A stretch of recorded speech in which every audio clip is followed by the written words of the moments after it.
qui est l'auteur de la théorie du cerveau triunique, selon laquelle l'évolution du cerveau dans le règne animal se retrouve dans la structure du système nerveux central humain, avec un étage reptilien, un étage paléomammalien dit limbique et un étage encéphalique néomammalien, le néocortex.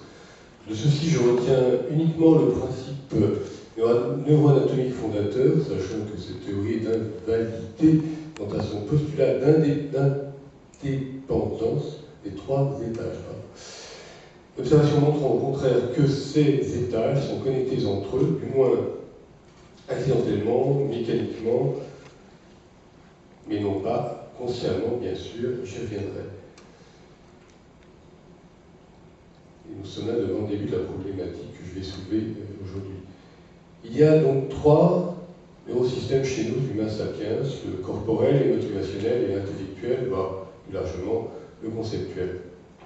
Évidemment, l'être humain pourrait être constitué de plus de systèmes neuronaux. On pourrait penser, j'avais une hypothèse dans un livre mien, Les enfants de demain, ou le très étrange projet HP1, où j'ose penser un être humain non sapiens, descendant successeur darwinien de nous, qui serait doté de 5 neurosystèmes. Mais limitons-nous donc à nous, sapiens, et observons que nous avons donc un mécanisme d'entrée-sortie qui était mis en évidence d'abord par Jacques Monod au niveau du système, donc ce qu'il appelait micro-cybernétique cellulaire. Bien sûr, moi, mon domaine est un peu plus souple, je dirais, plus autour. C'est la connectivité entre des cellules entre elles. Donc, je vais évoquer le fait qu'il y a en nous 6 neuro-sous-systèmes, notre cerveau sapiens. Donc, un système corporel sortant, on va dire moteur, un système corporel entrant, bien sûr, sensoriel, on peut dire, un système motivationnel entrant, donc émotionnel, un système motivationnel sortant, et donc motivationnel, et pareillement un système intellectuel ou conceptuel entrant, et un système pareillement sortant, sur le plan intellectuel et conceptuel. Nous devons à Donald Hebb, 1949, la règle du neurone A qui préfère au neurone A', qui est préféré au neurone A', dans le choix, comme vous le savez, enfin vous ne le savez peut-être pas. Donc quand vous avez un neurone qui va se mettre en connexion avec un autre neurone, au bout d'un certain temps, ce neurone-là, si on propose un autre neurone pour la connexion, sera choisi. Pourquoi? Parce qu'il y a mémoire synaptique, donc je me référais à la fameuse règle de Hebb. Je vais toujours dans la vitesse de notre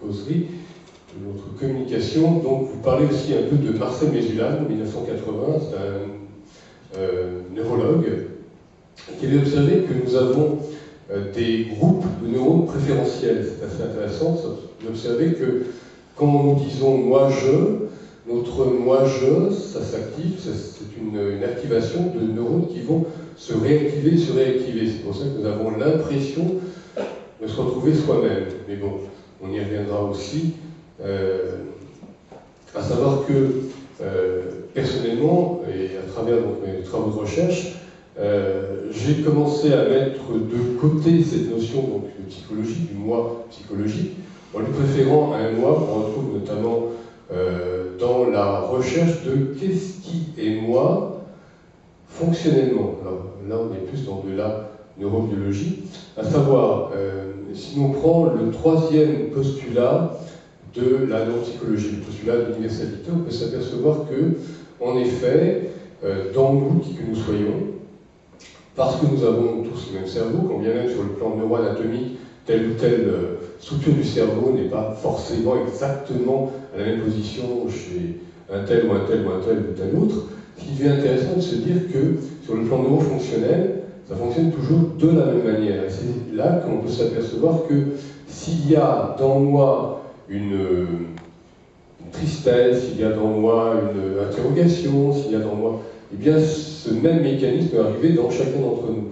De ce fait, universalité. Alors ça, on aura l'occasion d'y revenir. Je vais simplement vous narrer donc un drame neurologique. Ça m'a été raconté, et ça peut arriver à beaucoup d'entre nous, par une amie qui était chercheure en sociologie, qui était en retraite, et qui me parla de son mari, Alors son mari, c'était un physicien, directeur de recherche, personnage émérite, et personnage qui avait pas émérite.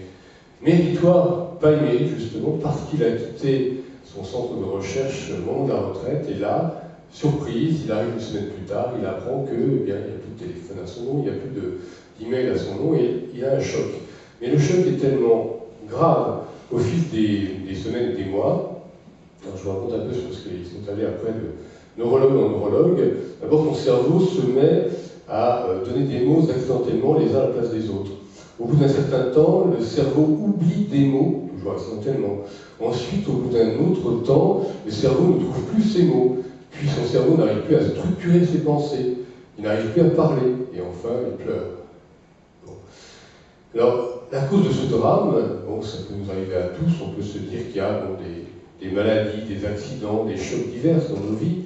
Mais la question à se poser ici est de se dire quelle est la vraie cause. On peut se dire que alors je vais mettre une relation avec tout ce que j'ai dit avant, notre cerveau qui a plusieurs étages, notre cerveau qui sélectionne tel neurone plutôt que tel autre, et donc tel groupe neuronal plutôt que tel autre, notre cerveau qui construit son moi-je à partir de groupes de neurones qui sont souvent réactivés, eh bien, on s'aperçoit que, c'est pour ça que je vous ai parlé un petit peu aussi rapidement de ces travaux de neurocognitifs concernant le fait que nous soyons structurés en plusieurs neurosystèmes et neurosystèmes, eh bien on s'aperçoit que comme il n'y a pas assez de connexion dans notre cerveau entre moi-je corporel, moi-je intellectuel, moi-je émotionnel, motivationnel, etc., en entrée et en sortie à chaque fois, donc, eh bien, il y a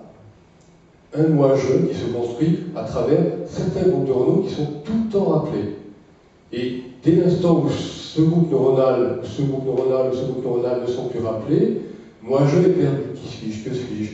On ne me reconnaît plus, on ne m'accepte plus. Et là, nous pouvons entrer dans des défaillances de la machine biologique et psychologique, parce que justement, il y a cette non-connectivité générale. Il y a une connectivité parcellaire, et comme je l'ai dit en tout début de mon exposé, il y a une neuroconnectivité automatique, mécanique, mais non pas attentive, attentionnellement décidée.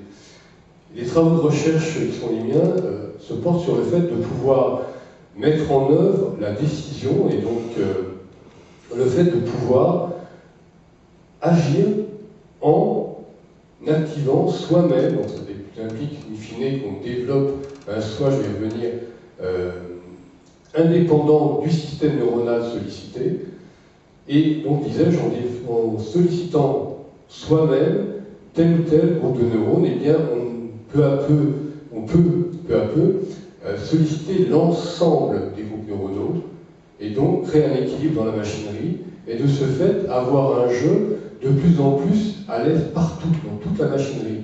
Et donc il ne peut plus y avoir ces cassures. Je ne vais pas aller jusqu'à dire que ça ne empêcherait les maladies neurodégénératives, je n'ai pas assez de recul au niveau recherche pour pouvoir l'annoncer, mais la voie me semble porteuse. Alors, j'en viens rapidement aussi sur la thématique du jour, c'est-à-dire, comme vous l'avez évidemment compris, ce drame sera dans 10 ou 15 ans, on va se projeter en 2025 ou en 2030, celui aussi, non seulement j'évoquais les maladies neurodégénératives, j'évoquais l'accident qui peut arriver à chacun d'entre nous, mais il va y avoir aussi le fait que nous serons tous des absorbeurs de molécules d'augmentation, puisque, comme on le sait, on va se trouver à devoir avoir plus d'attention. Alors on va parler de molécules d'attention cognitive pour avoir plus d'attention, plus de mémoire, grâce à des implants mémoriels, modulés par des modulateurs, des molécules, pardon, ou grâce à des protéines. Alors on a des protéines qui sont actuellement étudiées à New York, RBAP48 par exemple, injectées dans le gyrus denté. Donc on se trouve là à pouvoir réactiver la mémoire à 80 ans comme si on avait 20 ans. Donc ça a été testé sur des souris, référence évidemment Eric Kandel. Donc il y a beaucoup de matériaux qui viennent. Il y a aussi évidemment, alors, on va parler de molécules d'augmentation affective pour avoir moins peur, plus de joie. Ça c'est déjà en étude, ça a été testé notamment sur des animaux marins. Mais On peut se dire aussi qu'évidemment, on va travailler sur des molécules d'augmentation motrice-perceptive, par exemple pour avoir plus de tonus. Donc tout ça, ça nous donne l'impression qu'on va être dans un monde très bientôt, où on pourra travailler 16 heures sur 24 en pleine forme, grâce à nos molécules. Mais quand nous prendrons plus ces molécules, comment seront-nous? Quand elles seront trop chères, soudainement, ou bien on viendra en manquer, ou bien on s'apercevra que sur moi, personnellement, telle ou telle molécule a un effet secondaire gênant, ou bien que ma physiologie n'accepte plus. On pourra revenir sur les travaux de Gerald Edelman au niveau immunologie, s'il le faut après, mais je vous prends une citation aussi d'un personnage intéressant, un pasteurien, donc Thomas Bourgeron. Disposer de molécules pour booster les synapses aura peu d'intérêt si on ne fait pas travailler son cerveau. Donc là, c'est la lettre de Pasteur récemment. Donc, on peut aussi se poser des questions, évidemment, sur le fait qu'il nous faudra peut-être consommer de plus en plus de ces molécules d'augmentation pour rester simplement concurrentiel dans le monde des années 2025-2030, où on voudra simplement garder son emploi ou garder son partenaire ou sa partenaire amoureuse, sans aller plus loin. Donc, un monde terrible qui vient devant nous, et surtout un monde terrible dans le sens où nous risquons de nous retrouver, là je rebondis un peu sur ce qu'ont dit et Julien et Sandra, parce que la matière de notre thème est tout à fait ici, à savoir que nous allons nous retrouver devant une diminution du soi social, mais du soi neuronal, in fine. C'est-à-dire se dire qui je suis moi, si j'ai besoin de tel et tel produit, tel et tel implants, pour rester compétitif. Sinon, je suis mis dehors par le système.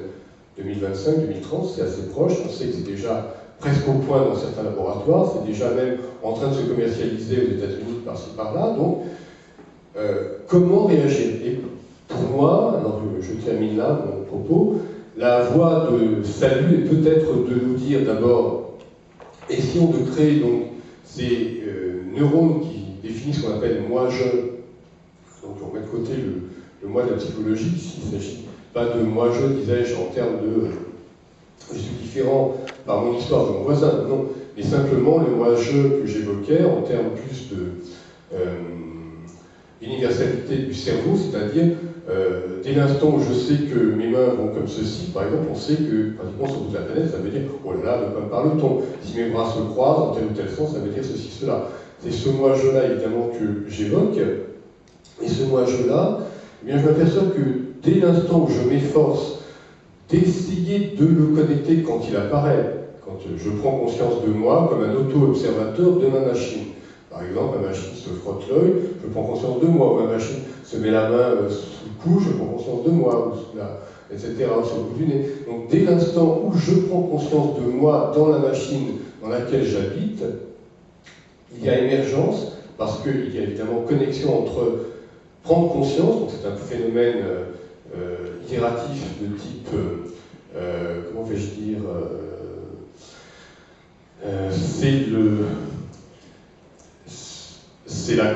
c'est l'attention qui se porte à nous-mêmes. Donc ça, c'est un processus à considérer comme très important. Mais en plus, dès l'instant où il y a plusieurs groupes neuronaux qui vont être ainsi sollicités par cette attention portée à moi via tel groupe neuronal, donc attention à moi-même si je me gratte la tête, si je parle à mon voisin, si je me gratte le cou, etc. Et bien, dès l'instant où je prends conscience de comment la machine biologique dans laquelle j'habite fonctionne dans l'instant T, et bien, cette prise de conscience, elle me permet de connecter, donc de créer ce que Gerald Edelman appelle des systèmes réentrants, des réentrances qui vont m'assurer que peu à peu, je prends conscience de. Et donc, ce groupe de neurones qui s'active ne s'active pas sans moi, donc ils ne pourront pas dépérir sans moi, puisque je suis là pour les activer. Donc, s'ils veulent dépérir, je serai là pour les reconstruire. Donc voilà, je vais m'arrêter là, je vous laisse simplement la parole quelques instants si vous avez des questions à me poser, puis je vais prendre mon temps de 5 minutes. Donc, si j'ai bien compris, ce que vous dites, c'est que en gros, l'identité est surtout inscrite dans les schémas neuronaux. Est-ce que du coup, c'est possible de caractériser ça c'est possible que ça se voit sur des imageries, par exemple, du cerveau? Alors, Edelman avait été sollicité sur ça, il a commencé à produire des les images, en effet, imagerie par résonance magnétique fonctionnelle, bon, on en est à la diffusionnelle aujourd'hui. J'ai pas